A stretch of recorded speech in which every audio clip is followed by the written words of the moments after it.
శుక్లం భరద్రం విష్ణుం శశివర్ణం చతుర్భుజం ప్రసన్నవదనే జాయే సర్వ విఘ్నోపశాంతే. మనం ఏ పూజ చేయాలన్నా ఏ శుభకార్యం చేయాలన్నా ఆ విఘ్నాలకు అధిపతి అయిన వినాయకుడిని పూజించడం ఆనవాయితీగా వస్తుంది.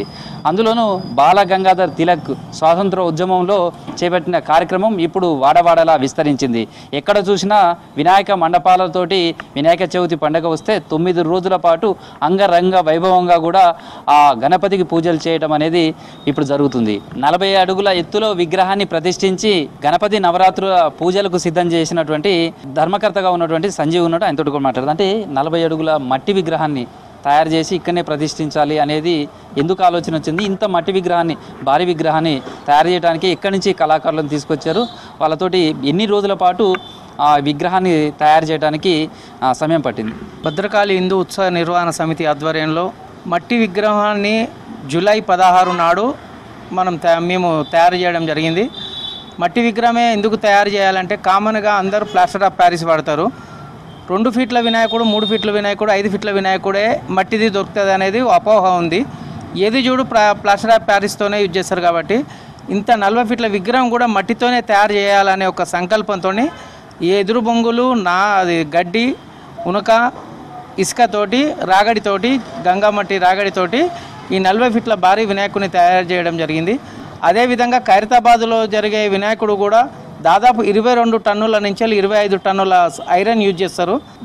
ఇక్కడ మన గణపతికి ఓన్లీ ఎదురు బొంగులతోని, కర్రలతోని, ప్లాస్టర్ ఆఫ్ ప్యారిస్ లేకుండా పర్యావరణాన్ని కాపాడేందుకు ఇంత పెద్ద విగ్రహం కూడా తయారు చేయొచ్చు అనే నిదర్శనంతో హిందుత్వానికి, అంటే చిన్న చిన్న విగ్రహాలు కాదు ఇంత పెద్ద అయినా పెట్టచ్చు అనే ఒక సంకల్పంతో మేము విగ్రహం తయారు చేసాం. ఈ మట్టి అంతా కూడా ఎక్కడి నుంచి తీసుకొచ్చారు? ఇదంతా చేయడానికి ఎంతమంది కళాకారులు, ఏ రాష్ట్రం నుంచి వాళ్ళంతా వచ్చి ఇక్కడ పనిచేశారు? ఎంత ఖర్చు అయింది అసలు? 35 రోజుల నుంచి 40 రోజులు పట్టింది ఈ విగ్రహాన్ని. ఈ విగ్రహాన్ని గంగా మట్టి నుంచి రాగడి తీసుకొచ్చాము. దీన్ని ఒరిస్సా కళాకారులు జయదేవ్ అనే శిల్పి ఆధ్వర్యంలో జరిగింది. ఇది దాదాపు ఒక 40 రోజుల నుంచి ఈ విగ్రహాన్ని తయారు చేయడం జరిగింది. దాదాపు ఇది 20 లక్షల నుంచి 25 లక్షల ఖర్చు అవుతుంది. జనరల్గా నిమజ్జనం అనే సమయంలో ఖచ్చితంగా పూజలు అన్నీ అందుకున్న తర్వాత కూడా మళ్ళీ ఆయనకు అంతే ఘనంగా వీడ్కోలు పలిపి నిమజ్జనం చేయడం వస్తుంది. మరి ఈ విగ్రహాన్ని నిమజ్జనానికి సంబంధించి ఎట్లా ఉండబోతుంది, ఎట్లా చేస్తారు? ఇక్కడ ఈ విగ్రహం భారీ గణపతి కాబట్టి మనకు ట్రాన్స్పోర్ట్ అనేది కొద్దిగా ప్రాబ్లం ఉంది.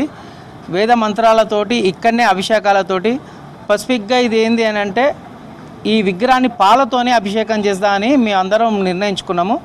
ఇక్కడనే ఫౌంటైన్ కట్టేసి పైనుంచి ఫైర్ సిబ్బంది సహకారం తీసుకొని పాలతోటి నిమజ్జనం చేసేందుకు ప్రయత్నిస్తున్నాం. ఎట్లా ఉందంటే వినాయక చవితి అనగానే ఏం గుర్తుకొస్తుంది? ఊరు, వాడ ఎట్లా ఉంటుంది అసలు?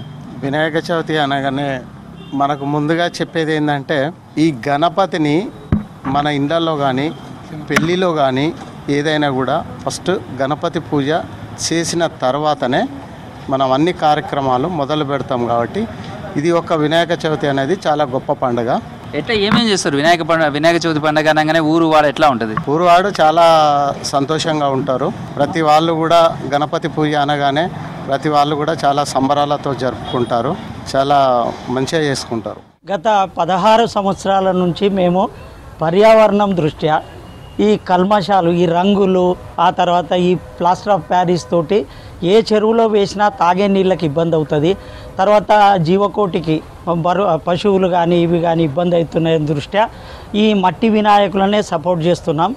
మొదట ఈ మట్టి విగ్రహాలు ఈ పైకి ఎత్తు చేయటం కష్టంగా ఉండేది. కానీ కొత్తగా వచ్చిన మార్పుల వలన చాలా మార్పులు చేసి ఆ వచ్చిన పర్యావరణానికి తేడా రాకుండా ఇప్పుడు దాదాపు మేము 6 ఫీట్ల విగ్రహం తీసుకెళ్తున్నాము. డబ్బుల గురించి మేము ఎప్పుడు కాంప్రమైజ్ కాలేదు. దాదాపు 300 మంది కాలనీ సభ్యులందరం కలిసి పనిచేస్తున్నాం. ఇది ముఖ్యంగా స్టార్ట్ అయిన ఉద్దేశం ఒక్కటే, మన బాల గంగాధర్ తిలక్ గారు స్వాతంత్ర్యానికి పూర్వం మన హిందువులను మిగతా సభ్యులందరినీ ఏకం చేయడానికి గణేష్ మహారాజ్కి జై అనే ఒకే నినాదంతో బాంబేలో మొదలుపెట్టిన ఈ ఉద్యమం దేశం మొత్తంగా, ముఖ్యంగా ప్రపంచ దేశాల్లో ఉన్న ఎన్ఆర్ఐలందరినీ కూడుకొని ఇక్కడైతే మనము ఏ కులము అది లేకుండా మనము ఒక గణేష్ మొదటి విఘ్నాలకు మొదటి రాజైన వినాయకుడికి మన నిండుదనము ఈ నవరాత్రోత్సవాలు ప్రతి రూపంలో వారిని కాంచుకొని మనం ఏ పనులైనా అవిఘ్నంగా పూర్తి కావడానికి, మనము కలిసి ఉండడానికి, అన్నదమ్ముల్లాగా ఉండడానికి చివరి రోజు వరకు ప్రతిరోజు ఒక్కొక్క కళను ఆదరించుకుంటూ చివరి రోజు అందరం కలిసి ఒక్క తెల్ల డ్రెస్సులు, తర్వాత రిబ్బన్లు, కాషాయ వస్త్రాలు, శాంతి ఇవన్నీ కలుపుకొని ఉండేటట్టు దేశం మొత్తానికి ఒక సాంకేతమిత్తం. మనకు గణేష్ మహారాజు అందరి ఒకే నినాదంతో అందరం ఒకటైతామన్న ఆలోచన కొద్దీ మేము ఇన్ని రోజులు నడుస్తున్నాం. నేను గత 7 సంవత్సరాలుగా మట్టి విగ్రహాలను తయారు చేస్తున్నాను, విక్రయిస్తున్నాను. అలాగే మట్టి విగ్రహాలు ఎందుకు వాడాలి, పిఓపి ఎందుకు వాడదనేది మొదటిగా చూసుకునేది ఉంటే, ఒక పిఓపి విగ్రహాన్ని మనం నిమజ్జనం చేస్తే దానికి ఒక 10, 20, 40 రోజుల దాకా పడుతుంది. అది కూడా కరిగి కింద ఒక లేలాగా ఏర్పడి దాంట్లో నీళ్ళు వెనకకుండా, అలాగే దాంట్లో ఉన్న జలలో ఉండే చేపలకు కానీ వాటి అన్నిటికీ హాని కలుగుతుంది, పూర్తి వాతావరణానికి హాని కలుగుతుంది. అదే కాకుండా దాని బదులు పిఓపి బదులు మనం మట్టి వాడేది ఉంటే మనం నిమజ్జనం చేసిన వెంటనే మట్టి మొత్తం ఒక 2-3 గంటల్లో మట్టిలాగా తయారవుతుంది. అలాగే మన సనాతన ధర్మంలో కూడా మట్టి విగ్రహమే శ్రేష్టమని ఉంది. అసలు మట్టి విగ్రహాలు ఇంతకుముందు అపోహ ప్రజల్లో ఇంకా చాలా అవేర్నెస్ వచ్చింది, ఇంకా రావాలి. ఏమనుకుంటున్నానంటే పిఓపిలాగా ఫినిషింగ్ రాదేమో, పగుళ్ళు వస్తాయేమో అని ఒక అపోహ ఉంది. ప్రభుత్వం దీంట్లో చర్య తీసుకొని ప్రతి కూడల్లో అవగాహన సదస్సు కల్పించాలి. ఎగ్జాంపుల్ చూసుకుంటే గుజరాత్లో గత 15 సంవత్సరాల నుంచే పిఓపి విగ్రహం చేసేవారైనా పిఓపి విగ్రహం పెట్టేవాళ్ళైనా డైరెక్ట్ పోలీస్ కేసే. ఆ విగ్రహం అనేది 80% కావద్దు. అట్లాంటి చర్యలు మన దగ్గర పూర్తి భారతదేశంలో, తెలంగాణలో తీసుకొస్తే మనం పర్యావరణాన్ని కాపాడినట్టు అవుతాం. అలాగే మనం దీనిలో మట్టి తయారు చేసే విధానంలో మనం వాడే వస్తువులు ఏం లేదంటే ఉనక, చెక్క పొడి, అలాగే నారు, గడ్డి. దీంతో అలాగే సనాతన ధర్మంలో ఉన్నట్టు గోపంచకం, దాన్ని శుద్ధి చేయడానికి, మట్టి రోజు ఎలా ఉందో చేయడానికి గోపంచకం కానివ్వండి, గోమయం కానివ్వండి, అంటే ఇలా చాలా మనం అన్ని చాలా మంది అయ్యగాలని అనుకుని అలా మనం చేస్తున్నాం. ఇప్పటికైనా కూడా మీరు మన దగ్గర చూసుకునేది ఉంటే పిఓపి విగ్రహం ఎలా ఉందో మనం వెనకాల క్లియర్గా చూస్తున్నాం. దాన్ని యాజ్ ఇట్ ఈస్ మన వాళ్ళు తయారు చేస్తారు. దీనికి పేరు పెట్టినట్టు పశ్చిమ బెంగాల్లో ఉండే కలకత్తా వాళ్ళు ఉంటారు, వారు మాత్రమే ఇంత నీట్ ఫినిషింగ్ చేయగలుగుతారు. మనం వెనక చూసుకోవచ్చు, దీన్ని చూసుకునేది ఉంటే అంత నీట్గా మన దగ్గర ఉంటుంది.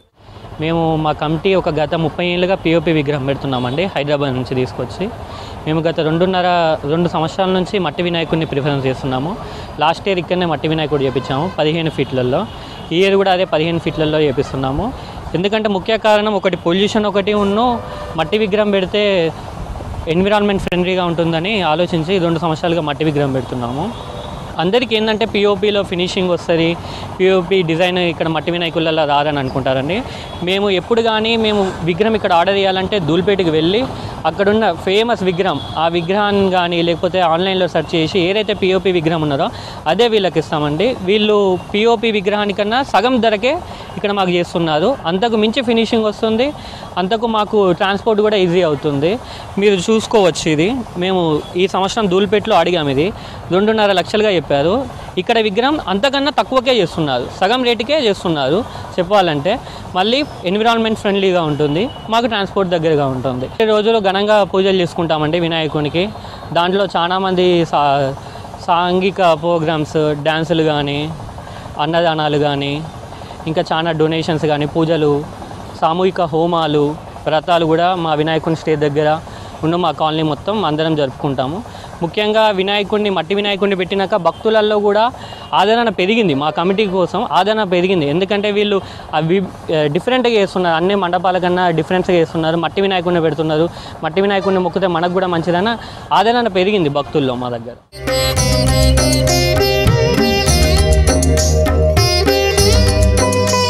అన్ని విఘ్నములకు అధిపతి ఆ వినాయకుడే. ఆ బొజ్జగణపయ్య పండుగ వచ్చిందంటే ఊరు వాడ అంతా సందడే నెలకొంటుంది. అయితే ఈ గణేష్ నవరాత్రుల ఉత్సవాలను జరపడానికి ఉన్నటువంటి ప్రాముఖ్యత, ఈ నవరాత్రులే ఎందుకు గణపతిని శక్తి కొలది పూజించాలి, ఈ వినాయక చవితికి ఉన్నటువంటి విశిష్టత ఏమిటి తెలుసుకునే ప్రయత్నం మనతోటి భద్రకాళి ఆలయ ప్రధాన అర్చకులు శేషున్నారు. ఆయన మాట్లాడు అంటే వినాయకుడికి సంబంధించి మనం ఏ పూజ చేయాలన్నా వినాయకుడిని పూజ చేసిన తర్వాతనే మిగతా శుభకార్యాలకు వెళ్తాం. కానీ ప్రత్యేకంగా ఈ భాద్రపద మాసంలో చవితి రోజు నుంచి ఈ వినాయకుడికి సంబంధించిన పండుగ చేయడం కావచ్చు, ఈ నవరాత్రులు చేయడం కావచ్చు, లేదా మళ్ళీ ఆ గంగమ్మ తల్లిలో నిమజ్జనం చేయడం కావచ్చు, ఈ పండుగ అసలు విశిష్టత ఏంటి? సనాతన ధర్మం అనేది అజరామరమైనది. దేనికైతే పుట్టుక ఉంటుందో దానికి చావు ఉంటుంది. దీని పుట్టుక లేదు, ఇట్ ఈస్ సెల్ఫ్ ఎగ్జిస్టెంట్. ఈ ధర్మం ఏ మతం వారి యొక్క బోధనలను తీసుకున్నా మన వేదాలు, పురాణాలు, శాస్త్రాలు, ఇతిహాసాల నుంచి తీసుకొని ప్రవచిస్తున్నట్టు కనపడుతూ ఉంటుంది. అందుకని వేదమూలమిదం జ్ఞానం, జ్ఞానం అంతా వేదమూలంగానే ఉంటుంది. అట్లాగే ఆ వేదం ఏం చెప్పింది? ఏకో దేవః సర్వభూతేషు గూఢః సర్వవ్యాపి సర్వభూతాంతరాత్మ. పరమాత్మ తత్వం అంతా ఒక్కటే. ఆయా పరిస్థితుల్లో గణపతిగాను, జగన్మాతగాను, వేరువేరు నరసింహస్వామిగాను వేరువేరు రూపాలలో అవతరిస్తూ దుష్ట శిక్షణ శిష్ట రక్షణ చేస్తూ ధర్మ సంస్థాపన చేస్తూ, అదే క్రమంలో సమస్త ప్రాణికోటి యొక్క విఘ్నములను నివారించడానికి సర్వే భద్రాణి పశ్చంతు మా కశ్చిత్ దుఃఖ భాగ్ భవేత్ అని వేదం చెప్తుంది. అందరూ క్షేమంగా ఉండాలి, ఏ ఒక్కడు కూడా దుఃఖాన్ని పొందకూడదు. అంటే ఎట్లా?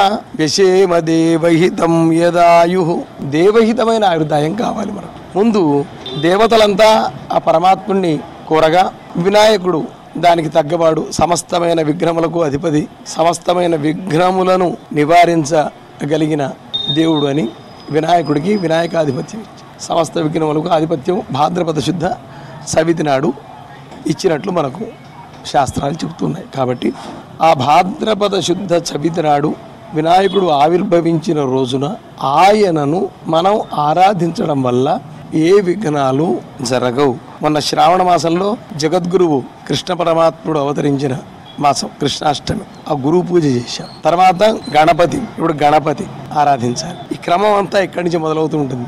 ఈ గణపతిని ఆరాధించిన తర్వాత మళ్ళీ దుర్గను ఆరాధిస్తాం. దేవుడు ఒక్కడే విభిన్నమైన రూపాలలో భక్తానుగ్రహ కారణ. ఎందుకయ్యా మరి దేవుడు ఒక్కడైనప్పుడు ఇన్ని రూపాలు ఉంటే? శంకరాచార్యుల వారు చెప్పినట్టు భక్తానుగ్రహ కారణత్వాత్, భక్తులను అనుగ్రహించుట కొరకు తనకు ఇన్ని రూపాలు. అంటే ఈ మండపాలలో ఈ విగ్రహాలను ప్రతిష్ఠించడం కావచ్చు, ఈ 9 రోజులు నవరాత్రులు చేస్తారు. కానీ వినాయకుడి రూపాన్ని చూస్తుంటే ఒక్కొక్క మండపంలో ఒక్కొక్క తమకు తోచిన రూపంలో కావచ్చు, లేదా ఒకప్పుడు చాలా చిన్న వినాయకులను పెట్టారు. కానీ ఇప్పుడు చూస్తే చాలా భారీ విగ్రహాలను కూడా పెడుతున్నారు. విగ్రహాల రూపం కూడా రకరకాల ఆకృతులలో ఉంటుంది. అసలు ఇలా చేయొచ్చా? మనకు శాస్త్రములు 12 గణపతులని, 36 గణపతులని, 32 గణపతులని, అష్టోత్తర శత గణపతులని ఇట్లా మనకు శాస్త్రములు చెప్పాయి.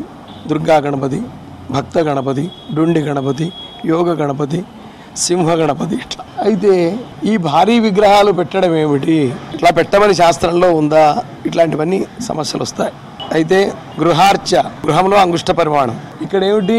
అసలు బాలగంగాధర తిలక్ గారు మనకు అందించిన ఒక మహావ్రతం ఇది. శాస్త్రాలలోని ఆ గణపతి తత్వాన్ని మనకు పురస్కరించుకొని అప్పుడు స్వతంత్ర సంగ్రామం యొక్క వైశిష్ట్యాన్ని మన భారతీయులందరికీ తెలపాలి. కాబట్టి ముందు గణపతి పూజ చేసుకుని మనం ఆ విఘ్నాలన్నీ నివారించుకుంటూ ఈ 9 రోజులు ఈ గణపతి మండలంలో వివిధములైన సాంస్కృతిక కార్యక్రమాల ద్వారా, వైదిక కార్యక్రమాల ద్వారా, పూజా పురస్కారముల ద్వారా దేశానికి స్వాతంత్రం యొక్క ఆవశ్యకతను చాటడం కోసం, ఇన్వేడర్స్ బారి నుండి మన దేశాన్ని, మన ప్రజలను రక్షించడం కోసం స్వామి మనకు అందించిన ఈ గణపతి నవరాత్ర వ్రత విశేషం. అయితే మరి ఇప్పుడు ఎట్లా అంటే భారీ విగ్రహాలు ఎందుకు పెట్టాలి? చిన్న విగ్రహాలంటే వీధుల్లో పెడుతున్నాం, అందరినీ దగ్గర తీస్తూ ఉన్నాం. దీంట్లో అది ఎందుకైనా కావచ్చు, పెద్ద 2,000 మంది కూర్చొని ఇది చేస్తే విగ్రహం కనపడక ఇంకా పెద్దగా చేయడం కావచ్చు. ఇప్పుడు హైదరాబాద్లో ఇప్పుడు 70 ఫీట్ల వినాయకుడు ఇట్లా అయితే మరి వరంగల్లో కూడా ఈసారి 40 అడుగుల వినాయకుడు. ఎందుకు అనంటే ప్రజాబాహుళ్యం ఎక్కువ సంఖ్యలో ఉన్నప్పుడు వాళ్ళంతా ఒక్కొక్కళ్ళు దర్శనం చేసుకొని పోవాలి అంటే చాలా కష్టమవుతుంది అన్న సందర్భంలో భారీగా భారీ అయిన వినాయకులు రూపుదిద్దుకుంటూ పోతూ ఉన్నాయి. ఏమైనా కానీ ముందు మన మట్టితోటి ఈ గణపతిని చేయాలి, మన నీళ్లలోనే నిమజ్జనం చేయాలి. అయితే మీరు మట్టితోటే వినాయకుడు అన్నారు, కానీ ఈ మధ్య కాలంలో ప్లాస్టర్ ఆఫ్ ప్యారిస్తో చేసినటువంటి విగ్రహాలు కావచ్చు, భారీ విగ్రహాలు, వాటినే తీసుకెళ్లి జలాశయాల్లో నిమజ్జనం చేస్తున్నారు. మట్టి విగ్రహాల ఆవశ్యకత ఎట్లా ఉంది అంటారు? దాని మీద శాస్త్రం ఏం చెప్పు?